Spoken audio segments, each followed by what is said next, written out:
but like you got to think about it's a business, man. There's like Yeah, for sure. yeah, it's a business, dude. Alrighty, let's see here. We'll go live. We are live. All right, we're good now. Oh damn, I spelled Luca's name wrong. In the live stream, I said Luca instead of Luka, but it's fine. We'll leave it. All right, what am I showing you? We're talking about peels and switches. Deal. Peels. Alrighty. Jericho, what's going on, brother? Miss you, man. Hope you're doing well.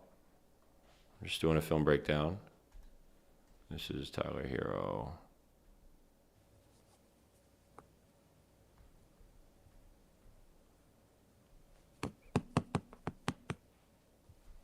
Luka Doncic's film breakdown. Pick.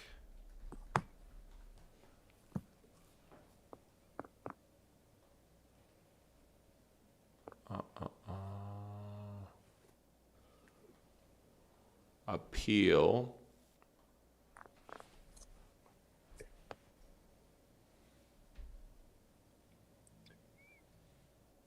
Appeal is number 20, steps up and gets Luka, and 33 gets Lively.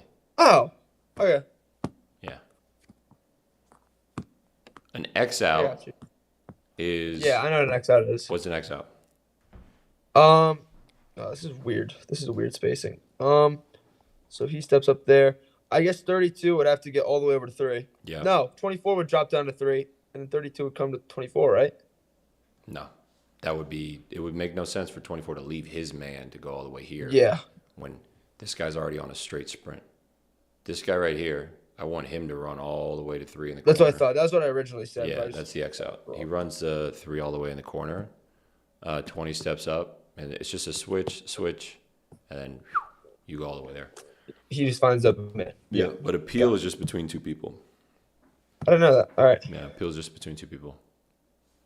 Got it. But yeah, sweet. That actually, in a way, that is what our appeal is. Now I think about it, like, but it's just like our coach just like the peel off part. Like, notice how like he's like kind of like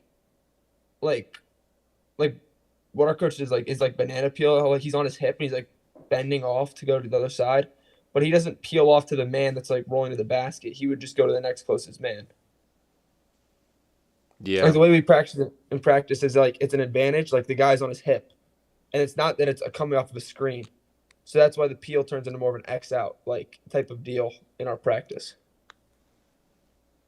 Say that one more time because I don't necessarily fully understand what you're saying. I wish there was a way for me to like draw. I wish there was a way for me to like draw it out. Draw it out on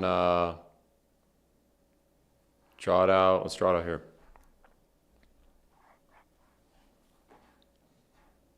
Okay.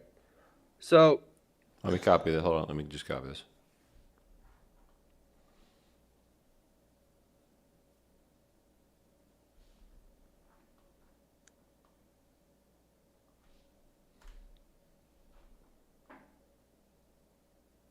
Do your thing, Jericho. Give my best to your family, please. God bless, bro. Hit me up in the community. Would love to catch up and see how y'all are doing. Let's get rid of these. you can. All it is just a 5 out. What do you mean a 5 out? Everybody. So Like you're in a men 5 spaced out? Yeah, offensively. This is a defense rotation drill. Okay, so the offense is a 5 out. Yeah, Where's the ball screen? there's no ball screen. That's why I was confused on the peel. So the guy is on the wing, and the 4 is at the top. There's an X man obviously under the basket, and then there's a guy. Everybody's on defense. Hold on. Sorry, Okay. it's just normal defensive like positioning, except for the guy on number 1. Where's the ball? Where's the ball? Number 1. So you're in a shell. He is ball. And there's a guy right in that spot, but like kind of more behind him, like on his back hip. So it's like regular shell. No, he's not there. That X is not there. Where is he? That X is he's like behind him on his left hip, like right behind him. He's chasing kind of. Okay, so essentially the ball got swung from here, and now he's driving No, this way. no, it's like more on his hip, but like farther behind. Same side. Let me group this. Hold on. So he's here. A little bit more to the right. He's behind him. Yeah, kind of like right there. And so basically, it's regular rotations, if you can picture that. Okay. I don't want to picture it. I want to draw it. Okay. So this guy would be here. Yeah, and he's obviously staying put corner. This guy's 2'9".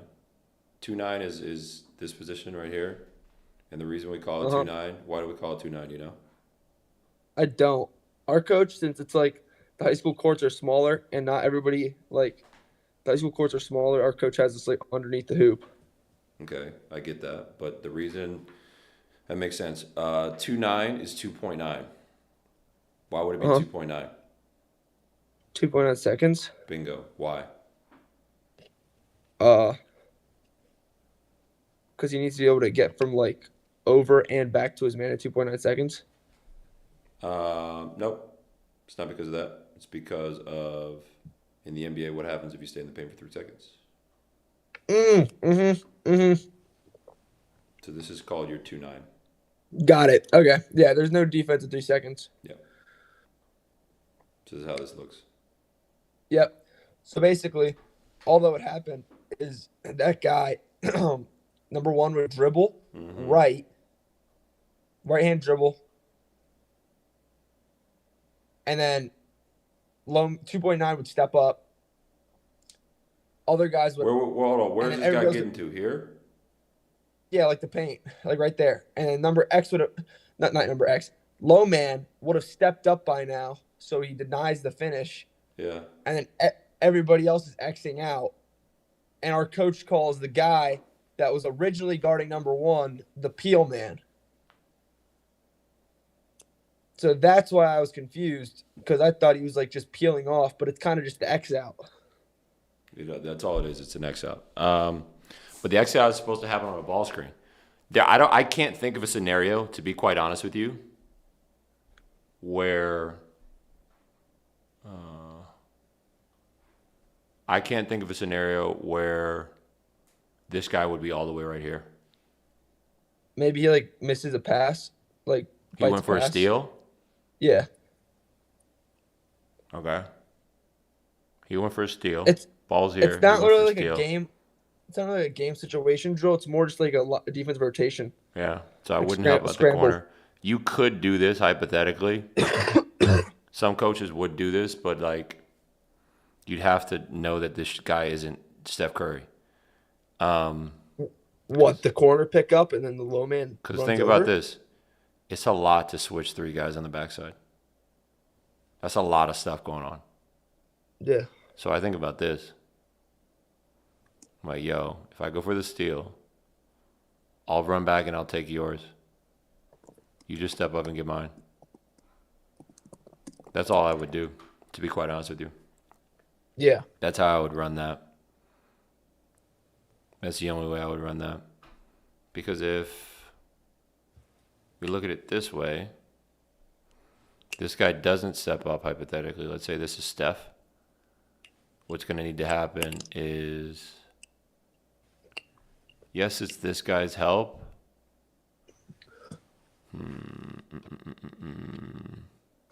There was a play where somebody, let's watch this.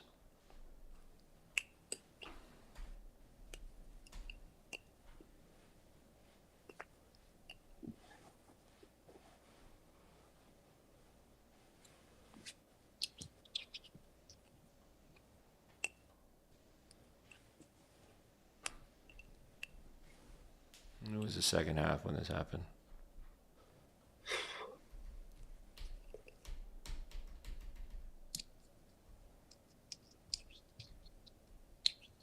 I kind of got to go. Do your thing, brother. I know we're on late. I'm just trying to find this one steal that happened where this guy went for the steal. And bam. Yeah. It was a play. I'll find it. I'll just keep breaking down the film and watch the recording if I do find it. I'll or watch when a I do find recording. it. Actually, you know what? Thank This is you. what I want you to do. I want you to go to the video that I already made of the breakdown.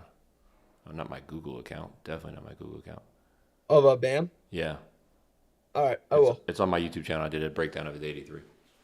All right, sounds good. All right, Thanks, brother. Trey. Be good.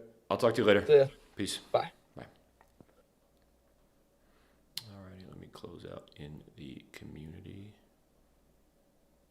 And then appreciate the thumbs up, whoever just shot that.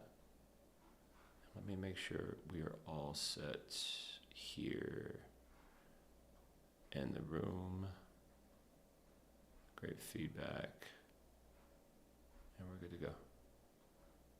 All right. Georgie Bindushan, Jafashma. All right, cool. We're good to go. I don't know if many are on right now. I'm going to keep breaking down Bam's film. If anyone is on right now, drop questions in the chat. We just went over a very long breakdown with the players in the community. 2 hours every single Monday. We do a breakdown with everybody there, and we go over their own film. We go over the film of NBA players, just like we're doing right now. And I did a breakdown. I was just talking to Connor, who's a player in our community, and I just did a breakdown. I want to say I spelled Luca wrong, but I did a breakdown here. This is a month ago. I did Bam's 83 points on the Wizards. Go ahead and check this out. Yeah, go ahead and check that out, because that's essentially what it is that I was breaking down now. And I told him to go watch that because there's a lot of value in there and a lot of different things that you could take away. But I was essentially, I want to figure out this action before I sign off, because it was one play that happened. It was in the second half. Somebody went for a steal on the wing, and since they went for a steal on the wing, that led to advantages, and Bam was able to take advantage of it. I don't think it's over here. Might be in the fourth. I don't think it is. Let's see.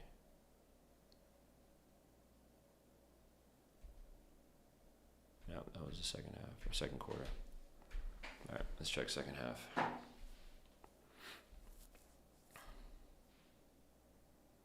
Bad closeout.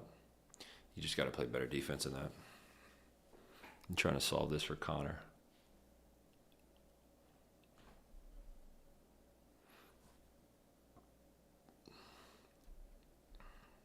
Bam, got bounce. Corner pocket.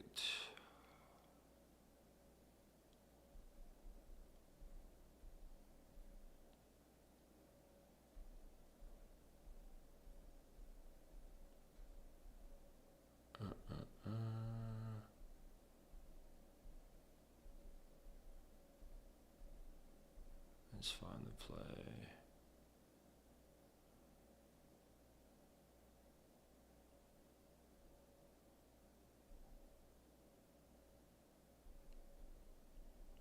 Bam really had 83. I'm not saying that like I'm surprised, but I mean, it's a lot of points. Good for Bam. This right here. This is just.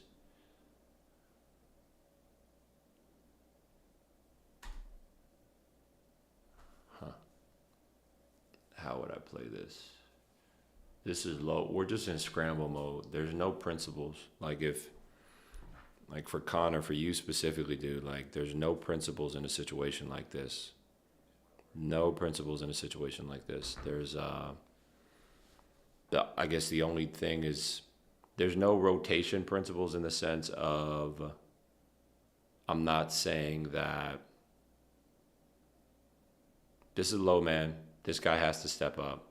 This guy would then drop down to the corner.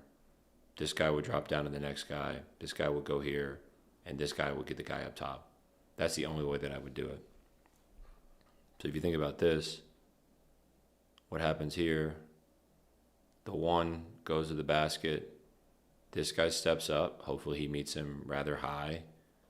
This guy drops here. This guy shifts over. And this is what happens here. I would not move out of the corner. I would just go to the next man, right? And then we're playing one-on-one basketball, and then we're matched all the way up.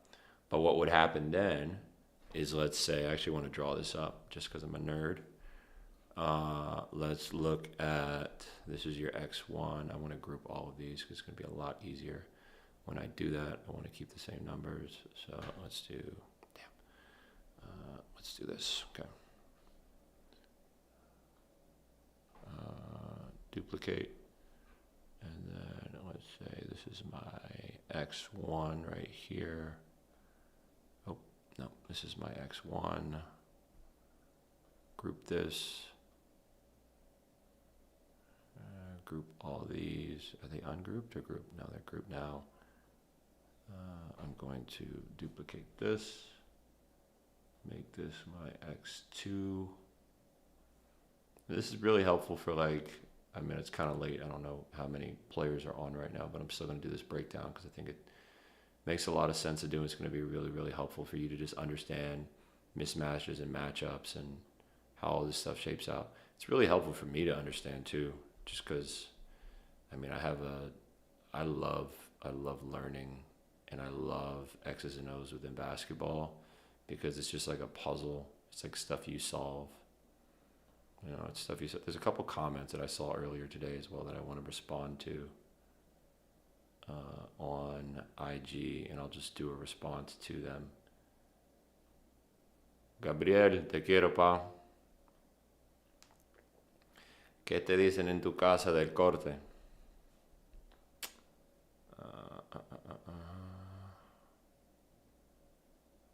¿Qué te dicen en tu casa del corte? By the way, a big hug to all of my friends and loved ones in Colombia. Maybe you're not there right now, but maybe you know people from there. I'm really praying that everything's all right with your families. It's really devastating what happened today in their country. And yeah, man, it's a lot of stuff happening. Earthquakes in Venezuela, I want to say last month, and then what's happening in Colombia now, it's terrible. So I'm sending un abrazo fuerte a todos. Que están ahí en Colombia, los colombianos que conozco y a los venezolanos también. Alrighty. ¿Por qué está haciendo? A ver. Alrighty, like I was saying, back to the breakdown. I just want to make sure that it's really, really self-explanatory to anybody who is. I just want to see what the switches are, what the rotations are, because something that we go over a lot in the program is helping players understand advantages. Advantages are so important. Like, as a basketball player, you need to understand the advantages that you see on the court, because that's how you learn when to attack. And basketball is a game of reads. And I think a lot of trainers, and one of the reasons why we're so successful, what we do at Coach Kama, and Coach Kama is the business that I own. One of the reasons why we're so successful, we've helped over 50 families in the past 2 years, really help a player develop healthy basketball, a great basketball IQ to see the game as a professional, but just gain a tremendous amount of confidence, more so than their teammates and the competition that they play against. Is because we help players understand reads. And I think a lot of players out there are extremely intelligent, and they don't necessarily, they need people on their teams who are able to, by teams, I mean their own individual coaching staff. Like, every great player has their own type of coaching staff, whether it be they're hearing from, I don't know, they have a trainer, they have a strength coach, they have a bunch of different people, nutritionists. I consider them coaches. They need people in their corner to be able to help them break down the game. And I think a lot of trainers don't teach the X's and O's of basketball and teach players how to make reads. They just give players a bunch of moves. And when they give players a bunch of moves, but they don't teach them how to go out there and make the decisions with the moves, it's essentially like giving a player a bunch of tools, and you give them a bunch of tools, but even though you give them a bunch of tools, you don't teach them how to use the tools.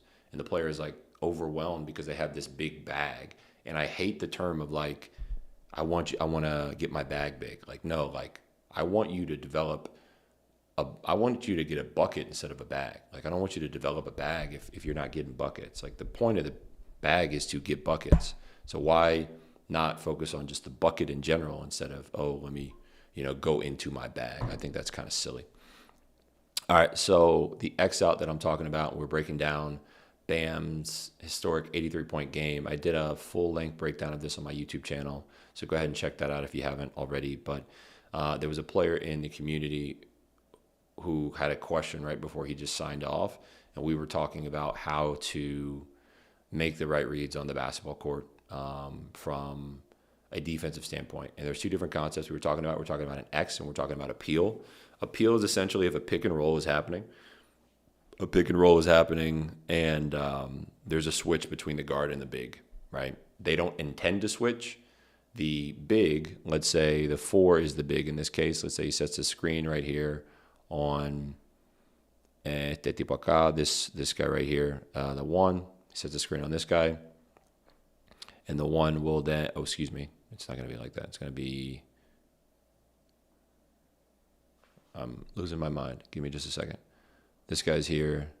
This guy, the 4, is setting a screen on the 1 who's guarding this guy, right?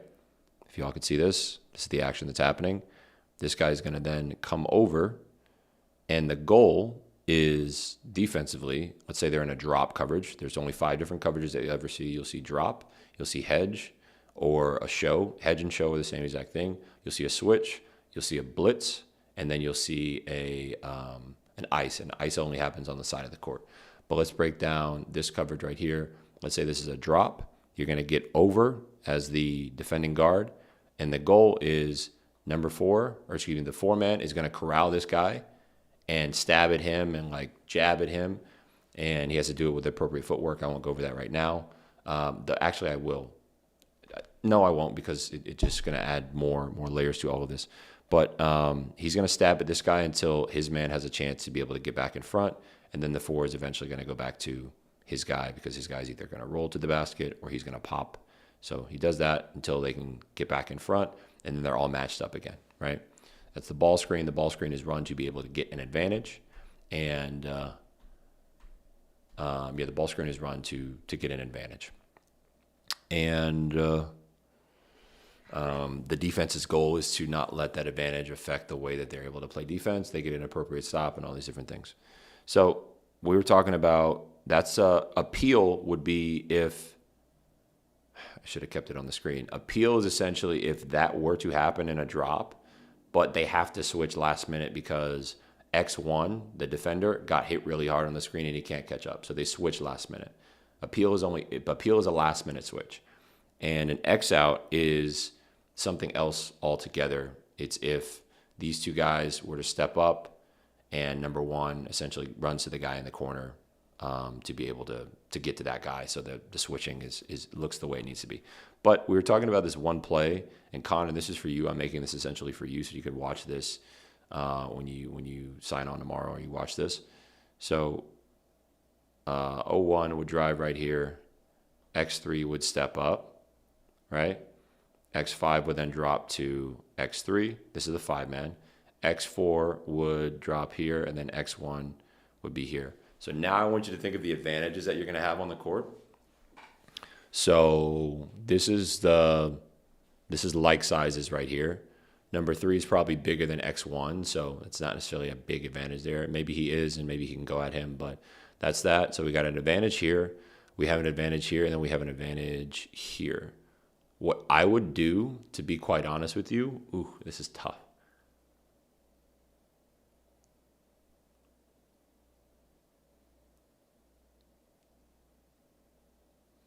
If I go here and I keep my dribble, it's important if I do keep my dribble. What I would potentially do, this is tough.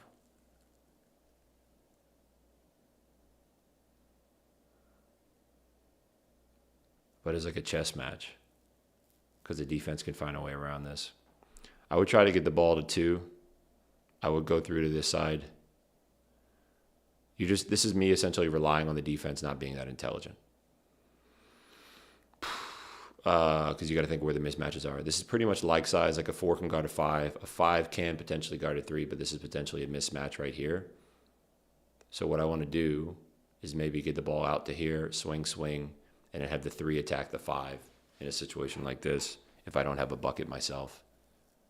I was thinking something along the lines of like passing the ball out to, let's say I ungroup this, but I'll group these two back. Let's say I drive here. If I'm 0-1, I pass the ball out to 0-2, and I cut through, which would then mean this guy goes here, this guy goes here, and this guy goes here. I essentially have 4 out. I cut through here in the corner. This guy stays here, help. This one's here, and this one's here. What I would then do... Kia ora. Lasagna is crazy. It's funny. I was just actually talking about the Giants. TG, what time is it over there? What time is it over there in NZ? But no, I miss you guys. I was talking about the Giants today when I was just on stream. I don't think you caught it earlier, but I was on stream earlier with the players in the program, and I was breaking down some stuff, and I brought up some Nelson Giants highlights. And it's funny because I was talking about Suey's. There was a play that I made to T. Marsh. I threw it down the court, and I was talking about Suey's and telling the team, telling my players what a Suey was. But in a situation like this, let me think. I think I would. I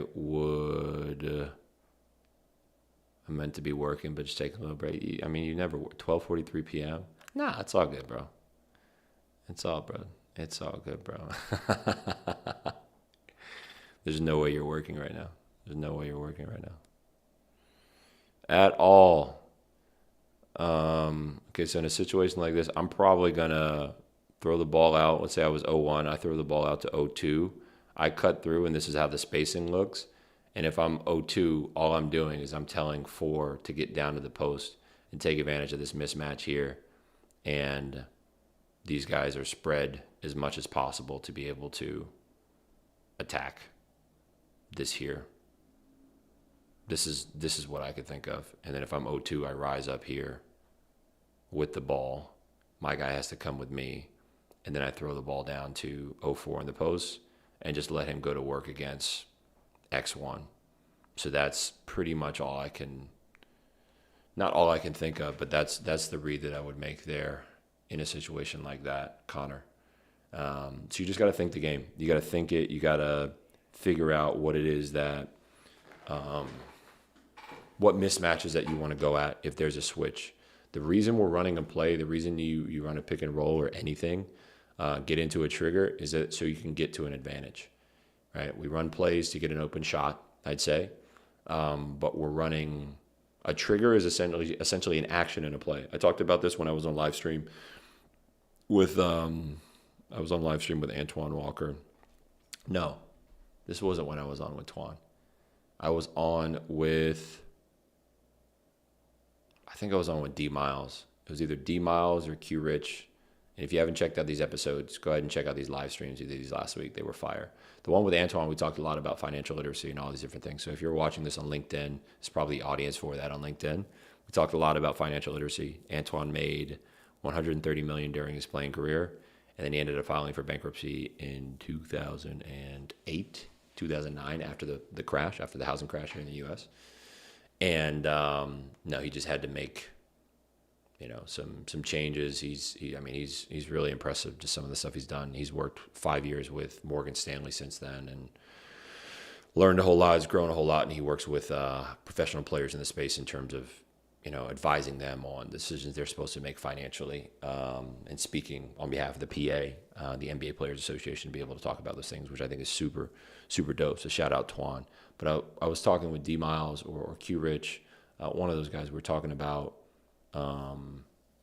a trigger, and a trigger is essentially an action within a play. So let's say we have a high pick and roll. What a trigger would be is the screen itself, and the screen is like, okay, a domino falls. I want you to think about a trigger like a domino falling, because as soon as the domino falls, you have to make certain decisions after that, and it's like, okay, Now this is going to happen and that's going to happen. So the trigger in all of this would be the ball screen that happened up top that set all of this action in place to come up, right? To happen again and again and again. And then you get to the advantage, and then once you get to the advantage, you punish the advantage until they make a change, and you just get to the appropriate spacing and allow the things to happen. You see that in the NBA all the time, especially when there's a big, and like if there's a team playing a switch, because there's the 5 different coverages that we talked about. If a team is in a switch, they switch, and it's like, okay, let's punish the guy inside for switching and for it being, I don't know, a bad defensive rotation.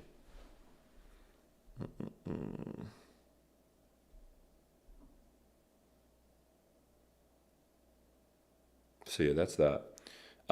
There's a couple things I wanted to address before I sign off today. There's a couple things I saw on IG. Couple things I saw on IG. I want to say there was, it was a comment. It was somebody had commented. I was talking about,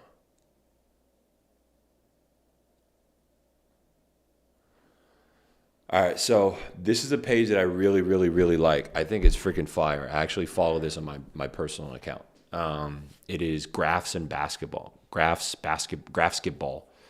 And they do a great job of breaking down just a bunch of different things within the game, like Kawhi's shot flow. And if you don't follow Graphsketball, I think you should follow Graphsketball. Like, it teaches you so much about, I guess, the numbers in the game. I specifically like when they talk about contracts. I think this is the guy that does the contract stuff. This is really, really highly analytics based. And I know you got shot charts and all these different things. I think this thing isn't necessarily necessary. There's so many things about analytics that I don't think is necessary. I think some people like will geek out about it when it's like, bro, like it doesn't do anything for us. But I think Graphsketball, they have a page. It's either Graphsketball or it's either another page. But they do a really, really good job of talking about salary caps and things like that. I think that's freaking dope when they do that. But the one thing I didn't like about this video, I said it's a bogus stat, got 48 likes, but some people said, I would answer this, Seja Armstrong, how can a player be both? And I think most people on Instagram, and I don't mean this to take a shot, I'm just honest, most people on Instagram are uneducated. Most people in the world are uneducated on the topics that they talk about in terms of,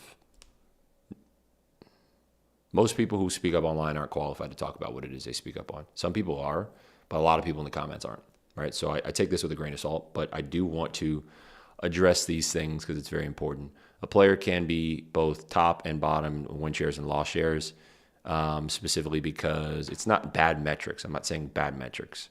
I wouldn't say this is a bad metric. I just think it's bogus in terms of it doesn't necessarily move the needle forward. But to address her point, I think it's a her, in terms of a player being top of one category and then bottom in another category. You think about the best players of all time who are literally at the top, let's say NBA all-time assist leaders, and then you look at NBA all-time turnover leaders. Right? You could say turnovers is a bad stat and you don't want to be at the top of a turnover list. Okay, but let's look at all this. John Stockton, number 1 in assists. John Stockton, number 6 in turnovers. Chris Paul, number 2 in assists. It's actually really impressive with Chris Paul. Chris Paul is 31. That's very impressive. Good for you, Chris. 3,100, but still he's in the top 30 all time. You know? And then if you just look at NBA, he's probably higher. Yeah, he's 29. If we just look at that, there's a couple guys who are in the ABA before. You look at Jason Kidd, right? Number 3 all time in assists. Jason Kidd, number 8 in turnovers. So you can be at the top of one list and at the top of another list, and it's natural. You look at assists all time. LeBron James is number 4 in assists all time, which is great. He's also number 1 in turnovers all time. You also look at the fact that LeBron has played how many? I don't know. LeBron has played 24 years coming up. He's played 24 years. That's something right there. You know, he's been in the game long enough to be able to have a bunch of turnovers, and you see it again and again and again. So like, and also in order to get the turnovers, you need to have the passes, right? You need to pass the ball in order to turn the ball over, right? So there's that. The reason I think this is misleading, and I just want to go over some of these comments. This guy, and I will throw a shot at this guy. Not even throw a shot. I'm just keeping it in a buck. Like, he says, explain how. And I said, not to a top tier rage baiter. He says in his profile, top tier rage baiter. And I'm not going back and forth with him. But I will answer this now. This is not an explanation of your opinion. It's bogus to you because it doesn't benefit your ideal narrative. LOL. Look at this guy. I don't know, 13 posts. He's not posting a whole lot about basketball or his life or what's going on. And like, dude, like, make yourself public. I think a lot of these people who throw shots in the DMs, or not even the DMs, who throw shots in general, like, just make yourself public. This guy, 0 posts, you know, has a lot of opinions, but not creating anything in terms of value for others. And then this one right here, don't necessarily want to address this. I think the reason I think it is, this is another, that's exactly the reason why. Notice how he hasn't responded. Let's look at this guy, Hoop Knowledge 44. It's incredible to see how many people just don't know basketball very well. This guy has 0 posts, 0 followers, 42. Show how much you know basketball. I think that's what I would say to you. Not I think, that's what I would say to you, bro. Like, show how much you know basketball. If you know basketball, post about it, talk about it. You know, don't just throw shade at other people. Create something of value to be able to benefit other people. That's why I'm on live stream right now, benefiting other people with the knowledge I do have. So the reason I think this is a bogus stat in terms of win shares and loss shares is because a lot of statistics don't necessarily take into the account the intangible things that a player brings on the court, right? If you look at a player like, I don't know, Stephon Castle for loss shares for this season. I mean, this guy added a tremendous amount of value to his. You look at Draymond. Think about the value that Draymond brings to the team. Yes, he's probably taken some bad shots, and Russell Westbrook as well, one of the greatest players of all time. Both these guys are first ballot Hall of Famers, right? So just because you're first ballot Hall of Famer doesn't necessarily mean that you don't make mistakes. Doesn't mean that you're perfect, and I'm not saying that. These guys do make mistakes. But you have to think about the value that a player brings to a team outside of their statistical, their stats. Some guys are great locker room guys. Draymond makes the offense flow in terms of what they do from the Warriors and in the Warriors organization. And yes, he's made some mistakes, and I don't agree with some of the things that Draymond has done. Absolutely, I don't. And at the same time, like, dude's a 4-time NBA champion. You know, Russ is an MVP. I think Russ averaged a triple-double for like 3 seasons in a row, 2-3 seasons in a row. There was a time when I was a kid where people didn't believe that a player could ever average a triple-double again since Oscar Robertson played, and now you see it with Russell Westbrook 3 seasons in a row, and you see it with Nikola Jokic as well. Let's see, how many seasons did Russell? He's done it in 4 seasons. That's nuts.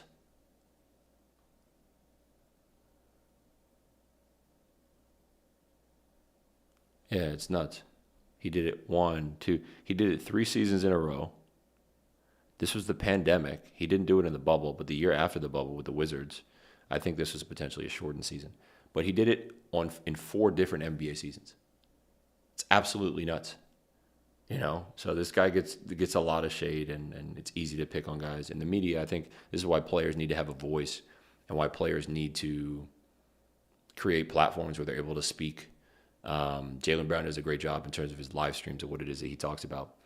But man, I just think like generally players need to speak up more and create more of a voice for themselves, because if not, they're just going to get dragged through the mud again and again and again.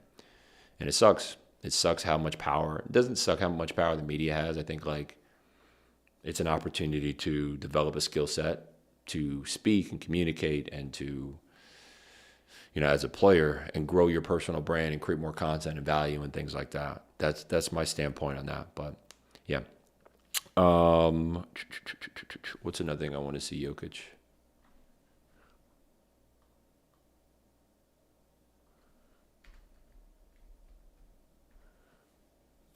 Jokic did it for 2 seasons. So players have done it since. It's absolutely amazing. But I just think, I actually want to hear this guy's point here. The list for the most lost shares in the last 10 years, alongside Draymond Green,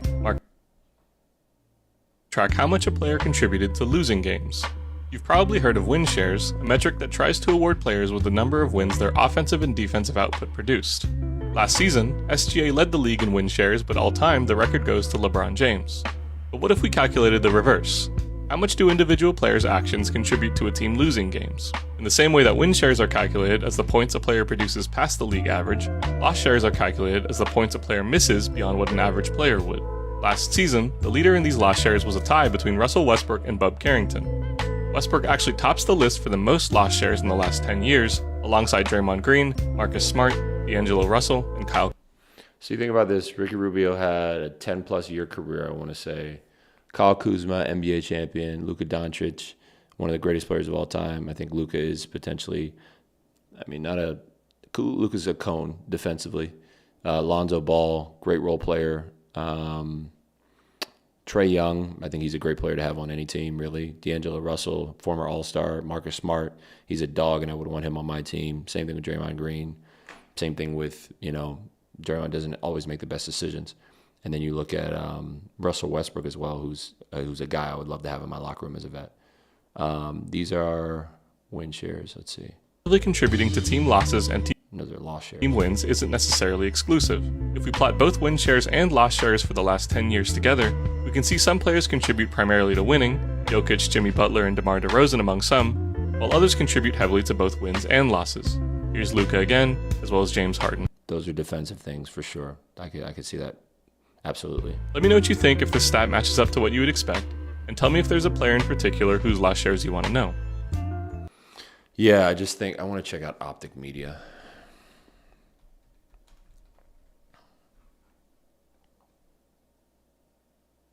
We build automated data visualization systems that turn raw data into on-brand, publish-ready digital media minutes.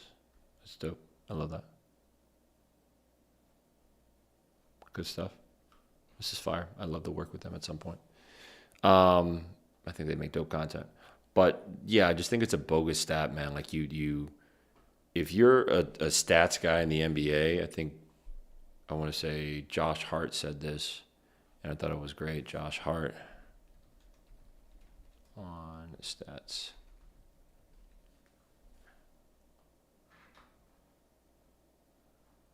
At a certain point, I'm never a huge analytics guy. At a certain point, they're a lamppost to a drunk person. You can lean on them, but it won't get you home. So at a certain point, you got to have a good feel for the game. Yeah. So I completely agree. I think you do have to have a good feel for the game, and you have to. There's a lot of analytics guys who make decisions in the NBA. You look at, statistically speaking, you look at the Houston Rockets, right? When James Harden was playing with the Houston Rockets, and something that they were known for is just playing this brand of basketball with Mike D'Antoni, where, you even saw Mike D'Antoni do this with the Suns. And just mathematically speaking, like if you shoot more three-pointers than anybody, the math leads you to score more points, right? Let's say if I shot 100 three-pointers in a game, all I need to do is make 34 of those three-pointers. I need to shoot 34% from three if I only shoot 34% from the field if I only shoot three-pointers the whole entire game, 34% from the field. But if I shoot twos, I now need to shoot 50% from the field in order to get to 100 points, right? So you need to make less shots in order to get more of an output. So this was the mindset behind all this. It's like, okay, we can only shoot 34% from the three-point line. What's the percentage average three-point percentage in the NBA? NBA league average three-pointers hovers consistently between 36 and 36.6%. So if it's around that ballpark, you got teams that are shooting 36% from the field, and if they shoot 100 threes, that's 108 points. It's 108 points that they score. And if you shoot 50% from the field on just twos, that's, only 100 points, right? So you need to shoot 50, what would it be? You need to shoot 54% from the field if you're just shooting twos in order to get to 108 points, but only 36% from the field if you're shooting only threes. So this is the math behind it, but it doesn't take into account, there's so many details within the game of basketball that statistics don't understand. And I think in today's NBA, you see more players shooting twos and things like that. And stats help, yes, but stats aren't everything. If you ever go and sit really close to the court at a Heat game, or if you go to any other NBA organization, you'll more than likely see this. I just know from having gone to Heat games my whole life. But there is a guy who is a guy or a girl, and their job is to, at the end of every single, when a timeout happens, when there's a commercial break, when a timeout happens, TV timeout, media timeout, or a team timeout, they go in the back and they get these pieces of paper. What's written on the paper is, I'm going to bring one for one of the games, and I'll do a breakdown here. What's written on the paper essentially is every single thing that, all the stats, that the current stats at that point in the game that the players need to, not just the players need to know, but the coaching staff needs to know in order to see how things are going so they can make adjustments. Also, these papers are handed to the executives. So Pat Riley gets a paper, the GMs, my dad gets a paper, who's another executive. All these people get papers, and they're able to read the paper, understand, okay, this is the stats up until this point. Oh, wow, this player's shooting very well. He's shooting 45% from three. That's crazy. We need to get a hand up. So, obviously, stuff based off of watching the game. You just have the eye test, but the stats do help to be able to make those decisions. You never see freaking the players, what was even the stat that we're breaking down that I was pissed off about. We never even see the, what's it called? What if there was a metric to track? Lost shares. You never see lost shares on a paper like that. If I'm ever a coach in the NBA, I'm never going to be looking at lost shares as I make decisions in game. I'm not. You can say, oh, I can look at it all time in terms of all these. No, the criteria that I'm looking at in terms of deciding whether or not a player is good enough to play on the team or the right fit, I'm thinking about the vision that I have for the team and what it is I want to put together, who it is I'm building around, who plays together, who's a good locker room guy, right? If a player's a jerk, I don't want him around my organization. Some players are cancers to teams. I don't want them around the organization, right? So I'm thinking about those things. I'm not necessarily like, oh, what is Russell Westbrook's lost shares, right? What is James Harden's lost shares? Thinking about James Harden, okay, he's not the guy that I want on my team because, yes, he could score the ball, but I think he gives up so much defensively that it's not worth it. You look at a guy like Russell Westbrook, he's been on teams that have gone very, very far in the playoffs again and again and again and again. You can say something similar about James Harden, but I don't think it's the same. James Harden has never been to a finals, and I think granted, they could have gone to the finals if KD didn't step on the line when he shot that turnaround three. So there's a big if there. But they also had an incredibly stacked team.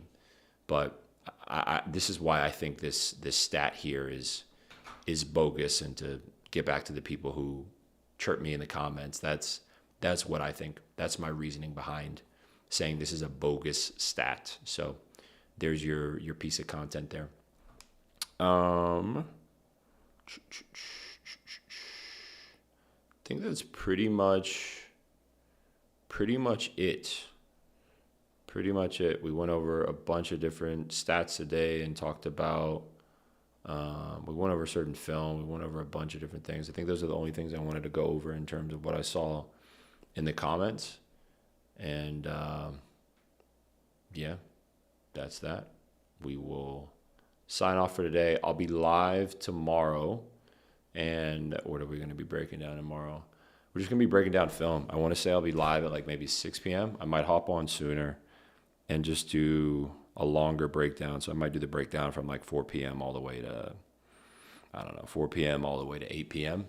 Just to do like a very, very, very long live.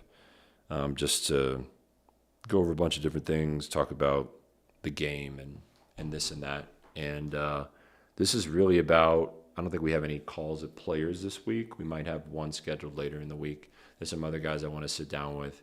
If you haven't had a chance to already, go ahead and subscribe to my YouTube channel, Trey Mourning 33. But I do want you,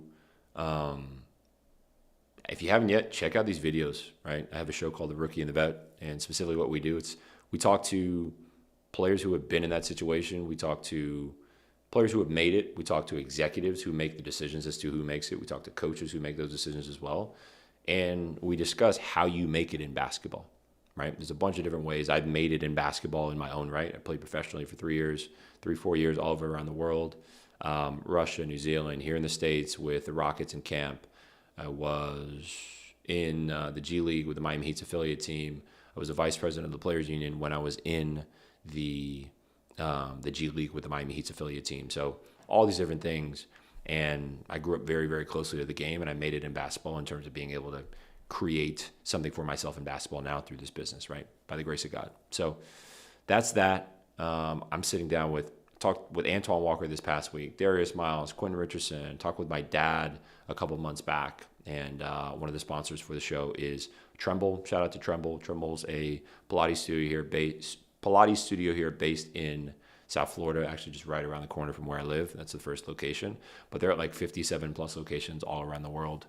And the reason I partner with a Pilates company is because I do Pilates. I love Pilates, and Pilates has helped me in terms of taking care of my body in ways that I didn't necessarily think that I would need to. I had knee surgery 2 years ago, nothing related to basketball, but I just had knee surgery because I tore my meniscus. And when I had this surgery, I was doing PT for a while, and this is not necessarily me giving you advice to stop doing PT if you had an injury. I did PT for a while. It was cool, and I'm like, dang, I'm missing something. Started doing Pilates for the first time in a while. Absolutely changed me. My core is stronger, my back is stronger, all these different things. I'd been having some back issues as well. Like all this stuff really tightened up by doing Pilates. So I'm a big, big, big fan of it. And Tremble and Aryan, who is a really great friend of mine, has been a supporter of mine and my family for a very long time. I remember, I'll actually go on IG and show you this. I remember having gone to,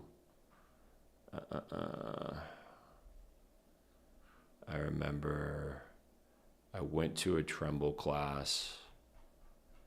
I used to go to Tremble with my dad and my mom. Shout out my dad and my mom. We were on Good Morning America, showcasing Tremble and talking about what Aryan's building with Tremble, which is great.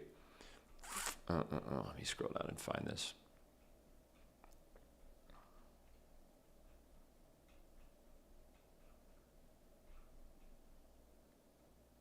It's one of my favorite pictures. My dad, my brother, and me. I love them. Where is it? No, I don't know when. Oh, here. So I started doing Pilates a very, very, very long time ago. I've gotten better in better shape since I took this picture. But I started doing Pilates. This is me in high school when I was like 16 years old. I was doing Pilates with Aryan, and my dad is on the other side of her. And I think my mom was the one who introduced us to Tremble, and introduced us to Aryan. So like we've been friends for a very, very, very long time. This is back when my dad was playing. I want to say this is like, I don't know what year this was, but I was in high school. I think he just stopped playing or something along the lines of that. My dad's taking me to Pilates, yoga, He's a big proponent of that in terms of taking care of your body, playing for a long time. He played in the league for 16 years. And I remember learning from Kareem Abdul-Jabbar, not directly, but I remember learning that Kareem played 20 years in the league. And one of the reasons he was able to play 20 years in the league is he did yoga. He did yoga a whole lot. And when he started doing yoga, I think it definitely helped him and allowed him to, just take care of his body in different ways. You got to stretch, you got to hydrate, you got to do all these different things in terms of being a professional athlete and preparing your body and mind to not just go a little time, but a very, very long time. I think so many players have this goal of like, I want to make it in the NBA. And yes, the show is about making it in basketball, but I think it's more than making it in basketball. It's about how to stay in basketball for a very long time, because I don't want you to just make it if you want to do that. I want you to stay there and have a long career. For me in my life, that wasn't what I wanted to do, and that's why I do what I do now. It's not because I couldn't have done it. I could have done it. It just wasn't my path. I knew the sacrifice that was required to get there, how much time I'd have to spend away from my family. With the last contract that I had the opportunity to sign, I was going to be over in Taiwan, and I was going to play professionally there. And when I was over in Taiwan, or when I had the opportunity to go play in Taiwan, I would have signed that deal and been away from my family for about 23 months. So between South Dakota playing with the Miami Heat's affiliate, being in New Zealand, and then after New Zealand being in Taiwan, it's 23 months. And I just felt like, God was leading me in a different direction for sure. And, it's important to know the cost that you have to pay in order to get the things that you want in life. And it just wasn't something that I felt like the Lord was leading me down, or something that I wanted to pursue any longer. Although I had a very successful career in my own right, So I sat down with Twan last week, Darius Miles, Q Rich, my dad, here's Arian. And we got more episodes down the pipeline, some great ones coming. So stay tuned for that. And I'll be hopping on tomorrow to do another live stream to talk about probably a film breakdown, answer some questions, just be here on the live stream, be present. And I will see you all tomorrow, and I'll sign off. Peace.